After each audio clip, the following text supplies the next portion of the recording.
Bonsoir à tous, bienvenue à ce flash d'information. Le président du COSIM, Cheikh Aïma Traoré Mamadou, rappelé à Dieu mardi, a été inhumé aujourd'hui. Le guide suprême de la communauté musulmane repose à jamais au cimetière de Williamsville. Il a été porté en terre dans la stricte intimité familiale ce jeudi. Après la prière de 13 heures avant son inhumation, le président du Conseil supérieur des imams, des mosquées et des affaires islamiques a eu droit à une prière mortuaire à la grande mosquée de la Riviera Golf à Cocody. Voilà, le président du COSIM part au moment où se tient le Ramadan, en pleine période de jeûne de la communauté musulmane. C'est aussi une période de grande consommation de certaines denrées comme le sucre, le riz, le lait. Mais qu'en est-il de la disponibilité de ces produits sur le marché?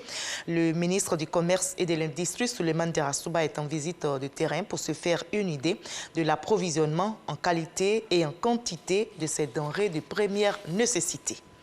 On n'oublie pas aussi de lutter contre ce virus qui fragilise l'humanité depuis plus d'1 an maintenant, le coronavirus. Les autorités sanitaires en Côte d'Ivoire sensibilisent les populations afin qu'elles se fassent vacciner. Après donc Abidjan, le ministère de la Santé met le cap sur l'intérieur du pays. Le ministre Pierre Demba vient de lancer justement la campagne de vaccination contre le coronavirus à Yamoussoukro. Le reportage de Kader Sogodogo. Esplanade du centre hospitalier régional CHR de Yamoussoukro. Lancement officiel de la campagne de vaccination contre la Covid-19 à l'intérieur du pays. Après Abidjan, le 1er mars dernier, les populations de plusieurs grandes villes du pays ont désormais l'opportunité de se faire vacciner gratuitement. La Côte d'Ivoire se félicite de poursuivre et de renforcer cet engagement mondial de riposte contre la Covid nécessaire pour l'élimination de ce fléau. C'est dans ce contexte que se tient cette cérémonie ce jour, marquant le lancement de la décentralisation officielle de la campagne nationale d'immunisation de la population contre la Covid-19. Cette campagne de haute portée socio-sanitaire est la manifestation la plus évidente du maintien de la volonté du gouvernement de Côte d'Ivoire de parvenir à la sécurité sanitaire et à la protection totale de la population avec le concours, bien entendu, de nos partenaires habituels. Il y a lieu de recourir désormais à l'immunité collective à travers la vaccination contre la Covid-19.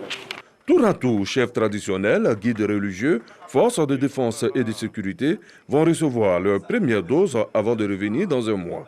Les autorités locales déjà vaccinées invitent la population à saisir cette aubaine. Il faut se faire vacciner. Monsieur le ministre et moi-même, nous nous sommes fait vacciner.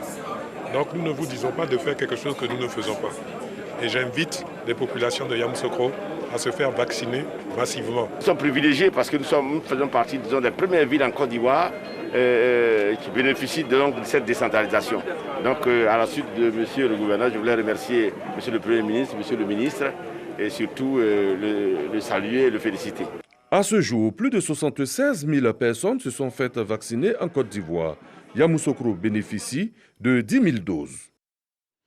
Le verdict est tombé ce jeudi en France. La Cour d'assises de Paris requiert la perpétuité à l'encontre des accusés dans l'affaire du bombardement du camp français de Bouaké. Les juges ont rendu leur décision au terme d'environ 3 semaines d'audience. Le mercenaire biélorusse et les 2 officiers ivoiriens sont reconnus coupables d'assassinat et de tentative d'assassinat. Ils sont condamnés à la réclusion criminelle à perpétuité, mais absents au procès, les 3 accusés ne purgeront pas leur peine maintenant. Au Mali, les premiers tours de la présidentielle et des législatives auront lieu le 27 février 2022. L'annonce a été faite aujourd'hui même par les autorités de la transition malienne qui évoquent d'éventuels second tours en mars 2022. Ce double scrutin s'inscrit dans le cadre strict du respect de la durée de la transition, c'est-à-dire 18 mois.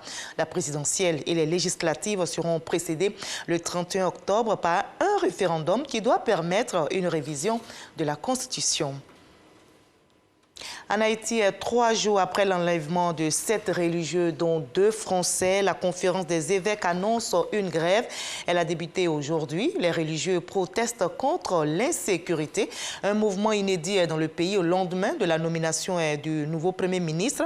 Les évêques haïtiens appellent à un arrêt de travail dans toutes les institutions dépendant de l'Église catholique du pays, comme les écoles, les universités et les hôpitaux. Une mobilisation à la prière est aussi lancée dans toutes les églises du pays. On va se retrouver à 20h pour la grande édition, mais juste après ce Flash Info, suivez l'info régionale pour avoir toutes les nouvelles de nos régions ici en Côte d'Ivoire. Allez, à tout à l'heure, à 20h.